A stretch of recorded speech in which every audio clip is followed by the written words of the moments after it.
Andhra, Telangana and NRI Christian matches కోసం Rebecca matrimony మీ perfect match కోసం ఇప్పుడే కాల్ చేయండి. నమస్తే, welcome to B media. This is Swamy Kolla. Andhra Pradesh రాజకీయాల్లో మరోసారి స్థానిక సంస్థల ఎన్నికల చర్చ మొదలైంది. ఎందుకంటే గతంలో సంక్రాంతి టైంలోనే సర్పంచ్ ఎన్నికలు మొదలవుతాయని చెప్పారు, కానీ అది ఇప్పటి వరకు జరగలేదు. ఇంకా అధికారికంగా ప్రకటించకపోయినా నిన్న జనసేన అధినేత ఉప ముఖ్యమంత్రి పవన్ కళ్యాణ్ తన పార్టీ నేతలకు ఇచ్చిన సూచనలు ఇప్పుడు రాజకీయ వర్గాల్లో చర్చనీయాంశంగా మారింది. నవంబర్లోపు స్థానిక సంస్థల ఎన్నికలు జరిగే అవకాశం ఉంది, అందరూ సిద్ధంగా ఉండండి, క్యాడర్ని సిద్ధం చేయండి.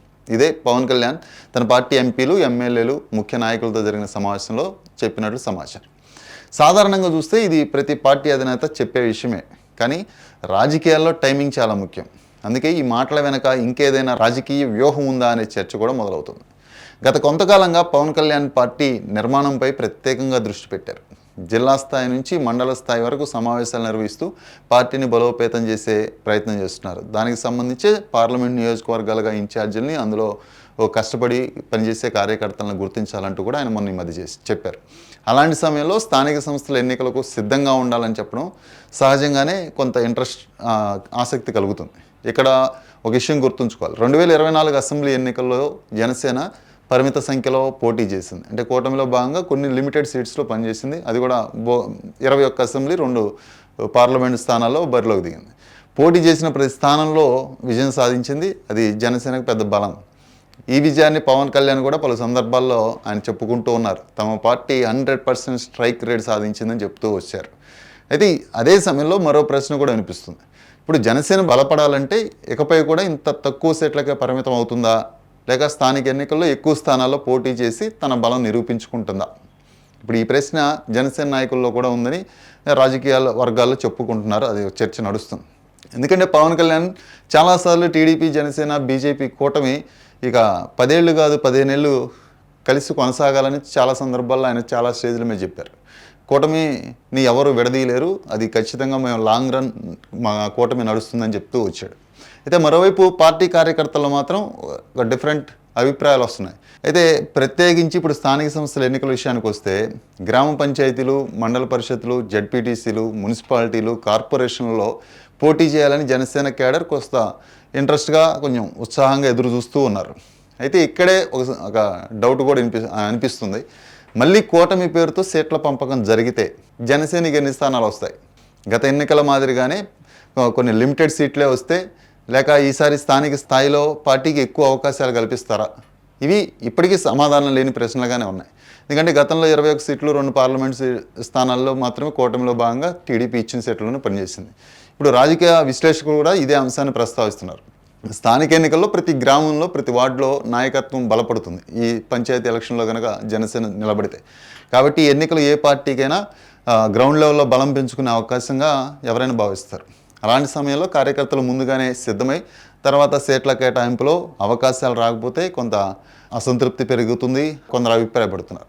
మరోవైపు కూటమి కొనసాగాలంటే ఓట్లు చేయకూడదనే వాదన కూడా ఒక సైడ్ ఉంది. అంటే టీడీపీ, జనసేన, బీజేపీ మధ్య మళ్ళీ సీట్ల సర్దుబాటు, అంటే సీట్ల పంపకం జరిగే అవకాశాన్ని కూడా కొందరు కాదనలేకపోతున్నారు.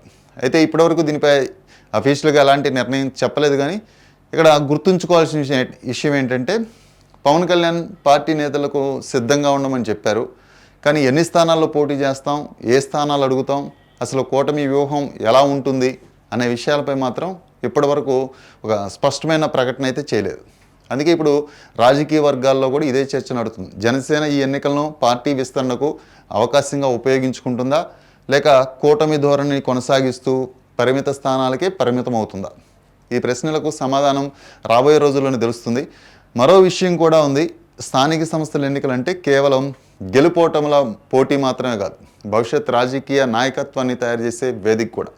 అందుకే ప్రతి పార్టీ ఎన్నికలను చాలా ప్రతిష్టాత్మకంగా తీసుకుంటుంది. జనసేన విషయంలో కూడా ఇదే పరిస్థితి.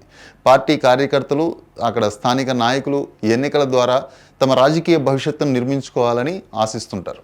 అందుకే ఈ సీట్ల పంపకంపై స్పష్టత ఇవ్వాలని పార్టీ నాయకత్వాన్ని కోరుతున్న కొంతమంది అంటే భిన్న స్వరాలు వినిపిస్తున్నాయి. కొంతమంది బాహాటంగా చెప్పకపోయినా అందరూ అదే అంటే అడగలేక వెయిట్ చేస్తున్నారు. మొత్తానికి పవన్ కళ్యాణ్ ఇచ్చిన ఒకే ఒక్క ఈ ఎలక్షన్కి సంబంధించి ఇచ్చిన ఆయన సూచన ఇప్పుడు అనేక రాజకీయ ప్రశ్నలకు దారితీస్తుంది. స్థానిక ఎన్నికల జనసేన స్వతంత్రంగా ఎంత మేర పోటీ చేస్తుంది, కూటమిలో ఉంటే సీట్ల సర్దుబాటు ఎలా ఉంటుంది, పార్టీ క్యాడర్లో ఉన్న ఆశలకు నాయకత్వం ఎలా స్పందిస్తుంది, ఈ ప్రశ్నలన్నిటికీ సమాధానం అధికారికంగా ఎన్నికల షెడ్యూల్ ప్రకటించిన తర్వాత కూటమి పార్టీల మధ్య జరిగే చర్చలతో అప్పుడు క్లారిటీ వచ్చే అవకాశం. అప్పటివరకు ఇవన్నీ రాజకీయ చర్చలు, విశ్లేషణలు మాత్రమే. కానీ ఒక విషయం మాత్రం స్పష్టంగా కనిపిస్తుంది, స్థానిక సంస్థల ఎన్నికలను జనసేన చాలా సీరియస్గానే తీసుకుంటుంది. ఇక దానికి సంబంధించి సిద్ధంగా ఉండాలి అని చెప్తున్నారు పవన్ కళ్యాణ్. అది ఎంతవరకు ఎన్నికల వ్యూహంగా మారుతుంది, ఒకవేళ కూటమి సమీకరణలో జనసేనకు ఎంత ప్రాధాన్యం లభిస్తుంది అనేది కూడా మనం చూడాలి. ఎందుకంటే పార్టీని బలోపేతం చేసుకునేందుకు ఇది ఒక మంచి అవకాశం. ఆ పార్టీని అసెంబ్లీ లేదా పార్లమెంటు స్థానాలు కూటమిలో భాగంగా కూటమి ఎలా అయితే పంపకాలు జరిపిందో అంతవరకు జనసేన తీసుకుంది. కానీ ఇప్పుడు పార్టీని సంస్థాగతంగా గ్రామస్థాయి నుంచి డెవలప్ చేసుకోవాలంటే జనసేనకి ఇప్పుడు వచ్చే స్థానిక ఎన్నికలు కీలకం కానున్నాయి. ఈ టైంలో క్యాడర్ని బలోపేతం చేసుకొని అక్కడ పంచాయతీ ఎలక్షన్లో వాళ్ళు పోటీ చేస్తే కొత్త నాయకులు ప్రెసిడెంట్లుగానో లేదా మండల పరిషత్తుగా అన్నిట్లో జనసేన కొంత బలాన్ని పెంచుకుంటే రేపు అసెంబ్లీ స్థానాల్లో గెలుపు ఈజీగా ఉంటుంది. ఇక్కడే అందుకే చాలా పార్టీలు ఇప్పుడు అధికారంలో ఉన్నా అధికారంలో లేకపోయినా పార్టీలు కూడా స్థానిక సంస్థల ఎన్నికల్ని అసెంబ్లీ పార్లమెంట్ ఎలక్షన్ల కన్నా చాలా సీరియస్గా తీసుకుంటాయి. ఇది ఒక పెద్ద ప్రెస్టేజ్ క్వశ్చన్.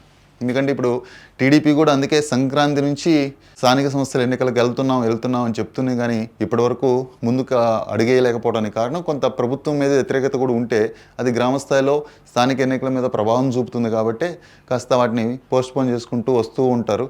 అలాగా తెలంగాణలో కూడా అదే జరిగింది. ఇప్పుడు సంక్రాంతి నుంచి ఇప్పుడు నవంబర్ కని అంటే అఫీషియల్గా ఏం లేదు, పవన్ కళ్యాణ్ చెప్పిన ఇన్ఫర్మేషన్స్ నవంబర్ లోపు వస్తాయి అని చెప్పారు. అంటే నవంబర్ తర్వాత ఈ లోపల ఏమైనా జరగవచ్చు. గేస్ మళ్ళీ కాస్త ప్రభుత్వం మీద వ్యతిరేకత పెరుగుతుంది అనుకుంటే మళ్ళీ ఆ స్థానిక సంస్థల ఎన్నికలను మళ్ళీ వచ్చే సంక్రాంతికి కూడా పోస్ట్పోన్ చేయొచ్చు, చెప్పలేము. కానీ ఇప్పుడు పవన్ కళ్యాణ్ చేసిన జనసేన కార్యకర్తల్ని ఆయన చెప్పిన సూచనలు చూస్తే కనుక జనసేన అన్ని స్థానాల్లో అంటే నియోజకవర్గంలోని అన్ని స్థానిక సంస్థల ఎన్నికల్లో పోటీ చేయబోతుందా, అందరినీ సిద్ధంగా ఉండండి అంటూ పవన్ కళ్యాణ్ సూచించడం చూస్తుంటే ఒకవేళ జనసేన అన్ని స్థానిక సంస్థల ఎన్నికల్లో అన్ని స్థానాల్లో పోటీకి బరిలోకి దిగుతుందా, లేదా కూటమిలో భాగంగా మరి ఇప్పుడు పరిమిత సీట్లతో టీడీపీతో సర్దుకుపోతే మరి జనసేన కార్యకర్తల ఆశావహులు ఉంటారు కదా, వాళ్ళందరి పరిస్థితి ఏంటి, దీనికి సంబంధించి ఇప్పుడు అసలు ఎదురైన పెద్ద సమస్య.